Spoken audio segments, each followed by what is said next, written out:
안녕하십니까. 감사 스마일입니다. 8월 1일 8월의 첫날 아침 방송 기쁘게 시작하겠습니다. 오늘의 한 줄 명언은 그것이 실현되기 전까지는 항상 불가능해 보인다. 역사상 이루어진 수많은 성취와 변화들도 처음에는 모두가 고개를 저었던 불가능에서 출발했습니다. 감스님들만이라도 이번 8월 달에는 내가 불가능해 어떤 것들을 도전을 갖다 하는 그런 8월달이 되실 것을 소망드립니다. 네, 아파트 랩에서 토호제 주간 통계, 이번 토호제 주간 1등은 중랑구가 1등을 차지했습니다. 보면서 진짜로 중랑구가 1등 하는 그런 시간도 오는구나 라는 그런 생각을 갖게 됐고, 진짜로 아마 이제 다음 주에 세제 개편안이 나올 것 같은데, 세제 개편안이 나오게 되면 이제 이 토호제가 있었던 지역뿐만 아니라 외곽 지역까지도 이런 분위기가 더 활활 타오를 거라는 말씀을 강하게 이야기 드립니다. 대출 규제 서울 외곽 고공행진, 중랑구 집값 상승률이 전국 1위다. 서울 12주째 0.2%대 뜀박질을 하고 있는데, 보니까 이제 전국적으로도 계속적으로 아파트 가격이 올라가고 있고, 수도권도 꾸준하게 지금 상승을 하고 있습니다. 모르겠어요. 이제 어떤 전문가분들은 대출 규제 때문에 그래도 좀 수요가 잠재워지지 않을 거냐라고 생각을 하는데, 제 생각은 수요가 잠재워진다고 하더라도 그게 오래가지는 못할 거라는 말씀을 강조해서 이야기 드립니다. 그리고 이거는, 올 하반기에 많은 전문가분들도 이렇게 예상을 하고 있는데, 매매 가격보다 더 큰 문제가 월세라든지 전세 가격이 더 큰 폭으로 상승을 할 거라는 말씀 드리고, 올 상반기에 서울 아파트 월세 가격 상승률이 무려 진짜로 작년 대비 거의 2배 정도로 올랐고요. 또 서울 아파트 거래 중에 월세 비중이 올 상반기 기준으로 했을 때 50%가 넘었고, 서울 아파트 같은 경우에는 52%가 지금 월세 비중이라는 말씀. 그렇기 때문에 이제 전세도 많이 부족하지만 월세 물건도 상당 부분 많이 부족하고 월세 가격도 가파르게 올라가고 있다라는 게 현재 부동산 시장의 분위기이고 팩트라는 말씀 드립니다. 그래서 제가 계속해서 내 능력에 맞춰가지고 나만의 서울을 갖다가 만들어라고 하는 이야기를 듣지 마실 것을 조언드립니다. 정부가 개발 등 주택 공급 확대에 속도를 내고 있지만 실제 공급이 시장에 반영되기 전까지는 시간이 필요합니다. 그래서 전월시장 불안과 물가 상승이 이어질 경우에 실수요자의 주거비 부담과 소비 여력이 영향을 받을 수가 있습니다. 그래서 이런 이유들 때문에 저는 올해보다 내년에 더 큰 부동산에 문제가 일어날 거라는 말씀을 드리고, 제 예상이 좀 빗나가기를 바라지만 지금 흘러가는 것들이 진짜 부동산으로 돈이 더 몰릴 수밖에 없는 그런 분위기로 가고 있다는 말씀을 다시 한번 이야기 드립니다.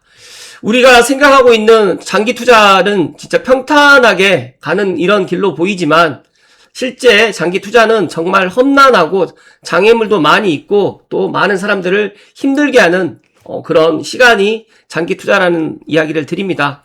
그렇기 때문에 감사스마일은 지금도 생각이 변함이 없습니다. 첫 번째 투자는 내 집 마련이 되어야 되고, 내 집 마련을 하고 난 이후에 주식이든 코인이든 채권이든 금이든 여러 다양한 다른 방법을 갖다가 써서 투자를 하는 것을 갖다가 저는 많은 사람들에게 이야기를 드리기 때문에 제 이야기대로 꼭 행동하셨으면 좋겠다는 말씀을 드립니다. 이재명 대통령도 지난 2021년도에 이런 이야기를 했어요. IMF 때 주식하다가 날려먹고 그때 산 집이 지금 20억 육박했다. 그래서 최근에 20몇 억에 지금 팔았잖아요. 그런데 이재명 대통령이 정말 똑똑한 사람이에요. 주식은 답이 없다라는 것을 알고 있었고, 집값 때려잡는 당해서 집값 올라 기분 좋아 죽는 인지 부조화를 갖다가 지금 본인도 지금 느끼고 있는데, 이재명 대통령도 주식 투자를 갖다 실패했기 때문에 부동산을 갖다가 소유하면서 본인이 거주하고 또 양도 차익까지 이렇게 가져갔다는 거는 중산층 이하 서민들이 가장 진짜로 자산을 갖다 늘릴 수 있는 방법은 주식이 아니라 부동산이라는 말씀을 거듭 강조해서 이야기 드리기 때문에 진짜로 내 집 한 채만큼은 진짜 빚을 내서라도 투자를 해도 되고, 내 집 한 채는 이런 것들이 다 가능하다는 말씀을 감사스마일이 감히 강조해서 이야기 드립니다. 그래서 최근에 저에게도 많은 분들이 물어봐요.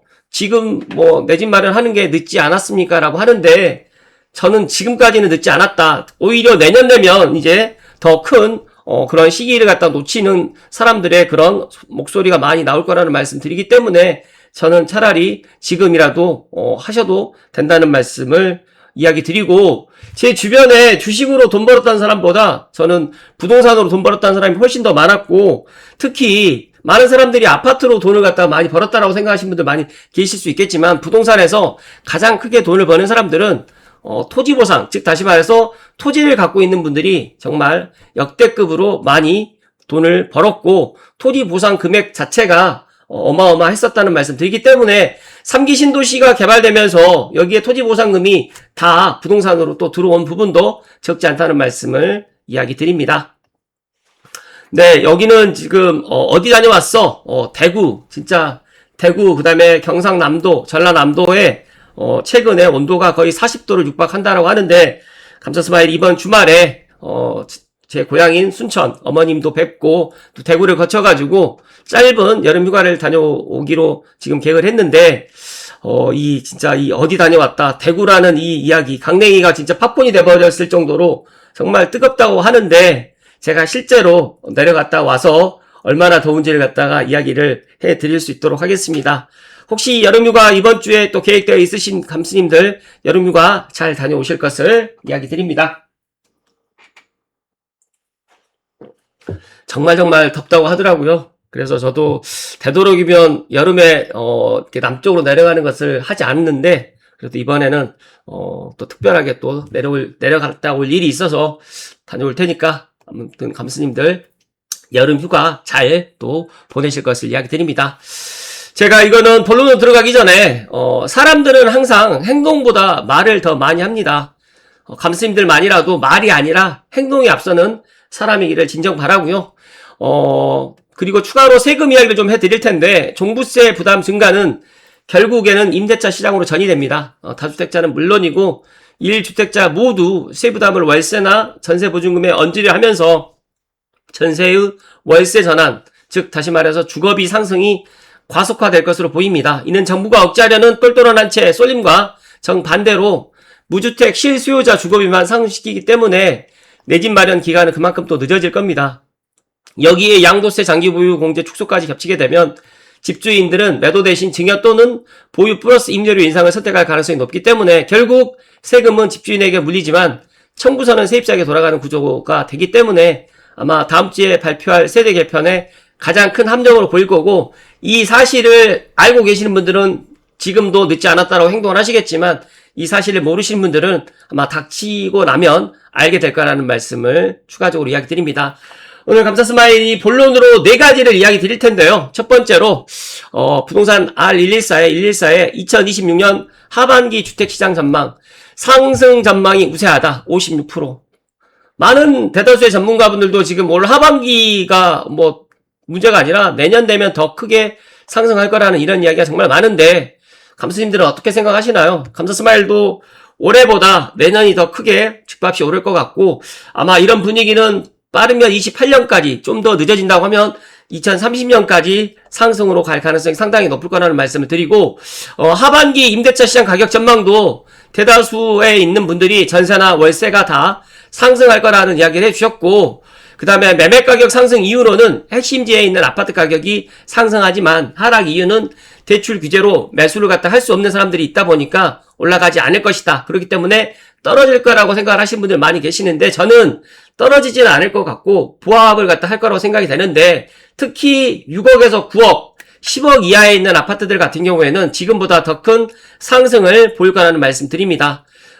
물론 예를 들어서 이제 이 설문조사가 모든 것들을 다 대변하진 않겠지만, 중요한 팩트 하나는 지금 부동산 114에서 이렇게 이야기를 했다라는 거는 그래도 올 하반기 또 내년, 그리고 이제 여러 가지의 이런 것들 지표들이 집값 하락보다는 상승으로 지금 갈 가능성이 더 높고, 공급이 지금 한다라고 해서 바로 되는 것들이 아니기 때문에 이런 것들을 갖다가 꼭 기억하시고 행동하셔야 된다는 말씀을 다시 한번 강조해서 이야기 드립니다.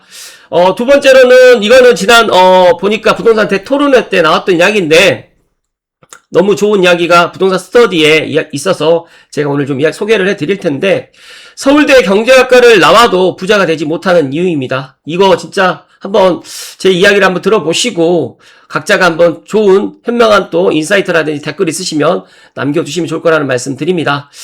이 내용은 다들 아시겠지만 제가 한번 살펴드리면 20년 전에 2005년에 지역에 내려와가지고 2010년에 5억짜리 아파트를 샀는데 그 집이 아직도 5억 원이다. 그러나 저는 불만이 하나도 없다라고 하는데, 제가 2010년도에 대전에 5억짜리 아파트가 과연 있었을까라는 또 그런 의구심이 있지만, 그렇다 치고요. 경제학을 전공한 교수의 발언이지만 이 장면을 보면서 오히려 경제학보다 인간의 사고방식이 얼마나 중요한가를 다시 한번 느끼게 되었기 때문에 관련해가지고 이번에 생각을 갖다가 한번 이야기 드릴 수 있도록 하겠습니다. 첫 번째로, 누구도 대전에 집을 사라고 강요하지 않았습니다. 두 번째로는, 인간은 자신의 실패를 인정하기보다 사회를 탓하는 경향이 있습니다. 그러니까 인지 부조화라고 앞서서 제가 이야기 드렸던 것처럼, 사람은 사실 자신의 선택이 잘못되었다는 사실을 인정하는 것을 매우 힘들어합니다. 그리고 세 번째로는, 보유세를 올린다고 서울 집값은 쉽게 내려가지 않습니다. 그래서 감사스마일이 지방에다 내 집 마련하지 마시고 서울 수도권에 내 집 마련하라라고 정말 매일은 아니지만 일주일에 한 번 이상은 강조를 했고, 지방에 계신 분들조차도 지방에 내 집을 갖다가 매도하시고 전세나 월세로 사시고 차라리 그 돈을 가지고 서울과 수도권에 진짜 그러니까 주거와 투자를 갖다 분리하는 것도 하나의 방법이라는 이야기도 해드렸는데 그 이야기가 지금 와닿는 이야기라는 말씀 드리고, 공급이 제한되고 수요가 강한 시장에서는 세금이 가격으로 전가되는 경우가 정말 많습니다. 그래서 앞으로 가격은 세금이 아니라 수요와 공급의 탄력성에 의해서 이제 결정될 거다 하는 말씀을 추가로 덧붙이고요. 네 번째로는, 중요한 것은 정의가 아니라 경제 원리를 이해하는 겁니다. 우리가 사람은 같은 금액을 버는 기쁨보다 잃는 고통을 약 2배 정도 크게 느끼는 경향이 있는데, 같은 학력, 같은 소득, 같은 나이대에 다른 분들이 어떻게 투자를 해가지고 어떻게 돈을 갖다 벌었는지, 그런 것들 때문에 상대적인 불행이 지금 결정이 된다라고 저는 생각을 합니다. 그래서 남을 갖다 생각하지 마시고 내 자신, 내가 지금 이만큼 만족하면 된다라는 그런 생각이 더욱더 중요하다는 말씀 드리고요. 다섯 번째로, 학벌이 자본주의를 이해하게 해주는 것은 아닙니다. 제 주변에도 정말 스카이를 나와서 진짜 떵떵거리며 잘 살 거라고 생각했던 분들이, 의외로 학벌이 높으신 분들이 그렇게 잘 살지 못하고 아직도 전세 월세 살고 있는 분들이 의외로 많이 있어요. 그래서 학벌이 진짜 서울대학교 경제학과를 졸업했다고 했다고 해서, 내가 서울대학교를 나왔다고 해가지고 반드시 이분들이 자본주의 사회에서 부자로 사는 것은 아니다.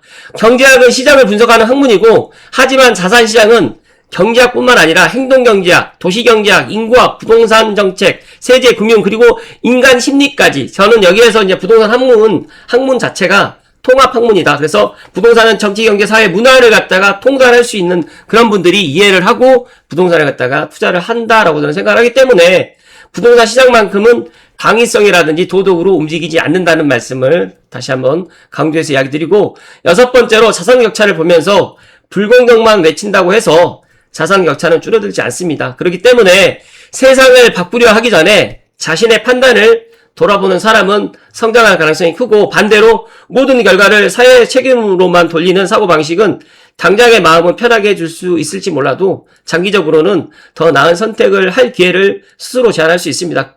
그렇기 때문에 결국 자산을 결정하는 것은 학벌도 정의감도 아닙니다. 현실을 얼마나 정확하게 이해하고 변화하는 환경에 맞춰가지고 자신의 선택을 수정할 수 있는지, 그 차이가 시간이 흐를수록 큰 자산 격차를 만들어내기 때문에, 감스님들은 지금 늦었다라고 생각하지 마시고 지금이라도 내 집 마련에 매진을 하셔야 된다는 말씀을 강조해서 이야기 드립니다. 다음으로는 보유세 인상이 만들어낼 새로운 왜곡. 앞서서 이야기 드렸던 것처럼 이제 보유세 인상이 거의 이제 기정사실화가 됐습니다. 그 중심에는 서울의 전용 59 타입, 이른바 24평, 25평형이 있는데, 서로 다른 두 세대가 같은 24평 시장으로 수렴하게 될 거라고 생각을 하고, 또 서울 아파트 시장의 핵심 매수층은 3, 40대입니다. 결국 이들이 선택할 수 있는 주택은 일정한 범위로 압축되는데, 서울 안에서 15억 원 이하이거나 그에 가까운 가격대, 전용 5구 타입의 역세권, 대단지, 방 3개, 화장실 2개 정도를 갖춘 아파트가 될 거라는 말씀 드립니다. 그렇기 때문에 결국 이들이 찾는 주택 역시 전용 5구 타입 또는 관리가 편한 중소형 아파트가 될 것이고, 서로 다른 두 세대가 같은 서울 24평을 놓고 앞으로 경쟁하는 구조가 만들어질 거라고 지금 보고 있고요. 두 번째로는 출발선이 다른 경쟁 구조가 또 만들어질 것이다. 현금으로 살 수 있는 분과 대출로 살 수 있는 분들, 매수 조건은 같지 않기 때문에 아마 이런 것들이 또 여러 가지의 또 사회 문제라든지 또 부동산 시장에 또 트리거를 또 만들 수 있을 거라는 또 이야기를 해주셨고, 저는 5구 타입 같은 경우 이미 수요층이 넓은 평형인데 신혼부부라든지 첫 주택 매수자 또 자녀 한두 명을 둔 가구에서 이 5구 타입을 많은 분들이 또 매수를 하고 있는데, 5구 타입 같은 경우는 앞으로 절대 가격이 낮아가지고 매수자가 몰리고, 전용 84 타입 같은 경우는 총 가격이 높아가지고 대출 규제의 영향을 더 크게 받기 때문에 그 결과에 이제 24평, 25평의 그런 아파트들을 더욱더 많은 사람들이 찾을 거라는 말씀드리면서, 다만 모든 24평이 같은 수혜를 받진 않는데, 만약에 내가 24평을 갖다가 매수를 갖다 생각하시는 분들은 역세권 대단지 방 3개, 욕실 2개의 구조가 가장 좋고 주차가 편한 단지, 또 병원과 상권 접근성이 좋은 지역, 그다음 준신축 또는 관리 상태가 좋은 구축 또는 서울 핵심 또는 준핵심 생활권을 갖다가 보시고 이렇게 매수를 하면 좋을 거라는 말씀 드리면서, 이제 앞으로 가격대별 수요 이동이 25억에서 15억, 그리고 15억에서 이제 수도권 확산으로 아마 갈 가능성이 높을 거라는 말씀을 해 주셨습니다. 초고가 규제가 중산층 가격을 올리는 이런 역설을 아마 조만간 보게 될 거라는 말씀 드리면서, 이것이 이번 보유세 강화 논의에서 놓치기 쉬운 지점인데, 이를 보유세별 수요의 이중 압축이라고 지금 부를 수 있다라고 지금 분석을 해 주셨고, 1차 압축은 70대 현금 수요가 15억에서 25억 원대로 또 집중될 것이고, 2차로는 30, 40대가 이제 15억 원 이하의 수도권으로 밀려서 이동하게 될 거라는 말씀을 얼티메이텀님께서 해주셨습니다. 그리고 고령층들이 집을 팔고 다운사이징 한 후에 남은 돈을 어떻게 활용하게 될지는 다시 고민해 보아야 될 새로운 이슈가 될 수 있는데, 집 하나에 묶여 있어서 따로 움직이지 못했던 자금이 풀리기에 자녀들에게 사적 대출이라는 일부 증여에 나서는 경우가 증가할 가능성이 적지 않을 거라고 지금 분석을 하고 계시고, 더 중요한 거는 이제 앞으로 이 보유세 인상이 만들어낼 또 새로운 또 패러다임을 가지고 또 제가 기회가 되면 또 한번 이야기 드릴 수 있도록 하겠습니다. 마지막으로 빠숑님의 좋은 인사이트 간단하게 좀 소개를 해드리면, 집값 잡으려는 거 아닙니다. 그럼 뭘 잡으려는 걸까요? 진짜로 이재명 정부는 지금 집값을 잡기 위해서 부동산 세제를 운영하는 것이 아닙니다. 솔직하게 지금 이분들이 지금 그렇게 지금 생각을 하고 있다라고 지금 하고 있고, 문제는 국민들만 이런 것들을 잘 모르고 기대하는 게 참 아이러니할 뿐입니다. 첫 번째로 숫자가 다 나왔습니다. 이제 양도세 어떻게 할 것이다, 보유세 어떻게 할 것이다. 그리고 두 번째는 이제 오늘의 진짜 뉴스가 세트리피케이션입니다. 젠트리피케이션은 다들 아시죠? 근데 세트리피케이션 때문에 이제 앞서서 이야기 드렸던 것처럼 보유세 인상으로 인해 가지고 이제 부동산 패러다임이 또 많이 변하게 될 것이고, 세금 때문에 또 밀려날 수밖에 없는 그런 사람들이 생길 겁니다. 이분들이 투기꾼이 아닌데 20년을 한 집에서 산 사람인데 집값이 올랐다는 이유만으로 갈아타기도 안 했고 갭 투자도 안 했지만 그냥 살았기 때문에 가만히 있었는데, 집값이 올랐고 가만히 있었는데 세금이 올라버렸습니다. 그래서 참 보호 기준이 거주인데 과세 기준이 가격이 돼버렸기 때문에 어쩔 수 없이 또 밀려날 수밖에 없다는 말씀을 해주셨습니다. 먼저 판 사람은 호구일까요? 5월 9일 전에 급매로 얹은 사람은 뭐가 될까요? 정부 말 듣고 먼저 움직이면 손해다, 기다리면 조건이 좋아진다. 이거는 확실히 맞는 것 같아요. 그래서 저는 지금 이재명 정부가 추구하고 있는 이런 정책들 믿지 마시고 본인들이 행동하시고 본인들이 생각하는 것들을 갖다가 잘 실천으로 행동하시면 된다는 말씀을 드립니다. 은행을 막으니까 세상이 은행이 됐다는 것들은 다들 알고 계시니까 넘어가고요. 부모가 은행이 돼버렸습니다. 그래서 지금 2030 세대 중에서 부모의 도움이 있는 분들은 그나마 내 집 마련할 수 있는데, 부모의 도움이 없는 분들은 안타깝지만 지금 내 집 마련을 못하는 분들이 의외로 많이 생겨버렸고 평수가 화폐가 됐습니다. 그래서 오늘의 코미디 장면이 중대형이 9% 오는 동안 초소형은 1% 하락했습니다. 이게 오피스텔 시장에 있는 이야기인데, 앞으로 이제 정부에서 비아파트 공급 대책을 논의한다고 하는데 원룸 위주로 논의한다고 합니다. 이게 말도 안 되는 거고요. 그래서 저는 비아파트, 오피스텔, 주거용 오피스텔은 지금이라도 규제를 완화해서 아파트의 쏠림 현상을 갖다가 좀 완화할 수 있도록 이런 것들을 정부 차원에서 검토를 해 나가야 된다는 말씀을 드립니다. 다섯 번째로는 세금은 결국 세입자에게 갑니다. 향후 보유세를 미리 반영해서 지금 전월세 가격을 조정하는 움직임이 나타나고 있고, 임대차 이법이 끝난 그런 임대인들은 진짜 가격을 진짜 현 시세보다 조금 더 높여서 지금 시장에 내놓고 있다는 말씀 드립니다. 부동산 RE114 하반기 전망이 이 흐름을 정확히 읽었습니다. 앞서서 말씀드렸던 것처럼 집값 상승, 전세값 상승, 월세 상승은 지금 불가피해 보이고 매매 전세 월세 트리플 강세에서 더 나가서 이제 매수를 하고 싶어도 집을 사고 싶어도 지금 집을 못 사는 그런 시장이 되었다는 말씀 드립니다. 규제로 매수를 막으면 그 사람들이 사라지는 게 아니라 전세 시장에 지금 줄을 서게 되고 또 상대적으로 지금 싼 아파트들에 지금 줄을 서고 있고 그마저도 이제 아파트에 살 수 없는 분들은 빌라나 오피스텔도 지금 사고 있다라는 게 지금 현실이라는 말씀 드립니다.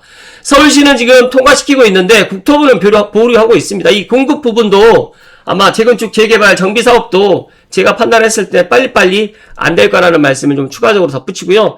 20년 살면 내 집인가 또 장기전세 시프트 계약 만료를 앞두고 태거 분쟁이 터졌는데 공공임대의 본질은 순환입니다. 그래서 앞으로 많은 사람들이 안타깝지만 공공임대에 그러니까 공공임대로 들어가실 분들이 더 많아질 거라는 말씀 드리고 결론은 20년 실거주 매도자가 57.7%가 늘었지만 정부가 보호한다던 사람들이 가장 먼저 나가고 있고 은행을 막으면 부모와 매도인이 은행이 되는 그런 현실을 지금 직면하고 있고 재산세 고시서가 전세 호가를 5천만원 또 월세를 갖다가 가격을 갖다가 인상하는 그런 분위기로 가고 있다는 말씀 드리면서 보유세 최종 납세자는 세입자라는 이 사실을 꼭 기억하셨으면 좋겠다는 말씀을 마지막으로 이야기 드립니다.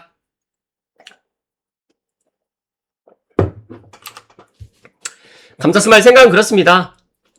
오늘 제가 4가지를 본론으로 이야기 드렸는데 한 줄로 제가 이야기를 드리면 지금 시장은 행동하지 않으면 절대 안 되는 그런 시장이고 많은 사람들의 머릿속에 그리고 내 마음속에 일단 무언가를 갖고 있으면 또 말도 많이 합니다. 하지만 일단 말과 생각이 중요한 것이 아니라 지금은 행동이 앞서는 사람만이 이런 부동산 시장을 갖다가 정확하게 볼 수 있다는 말씀 드리고 주식 투자로 많은 분들이 이제 지금 힘들어하는 그런 시기가 왔는데 다행스러우신 분들은 그래도 내 집이 한 채 있으신 분들은 그나마 다행인데 내 집이 한 채 없으신 분들은 앞으로 올 하반기 내년 내후년에 더 큰 무서운 시장을 갖다가 우리가 직면하게 될 거라는 말씀 드리면서 앞서서 제가 이야기 드렸던 진짜 서울대학교 나왔다고 해가지고 내가 부자로 살 수 있다 또 예를 들어서 이제 내가 많이 공부를 했기 때문에 부자가 된다는 것이 아니라 저는 가장 중요한 거는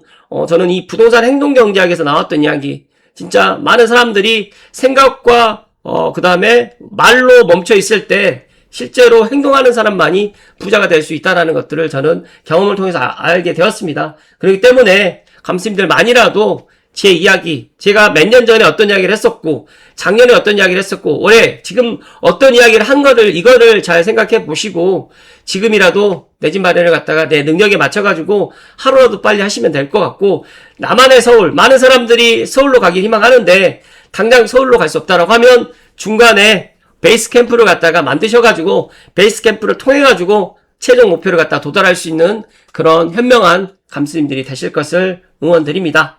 날씨는 많이 무덥지만 8월도 건강하시고 행복 가득하십시오. 고맙습니다.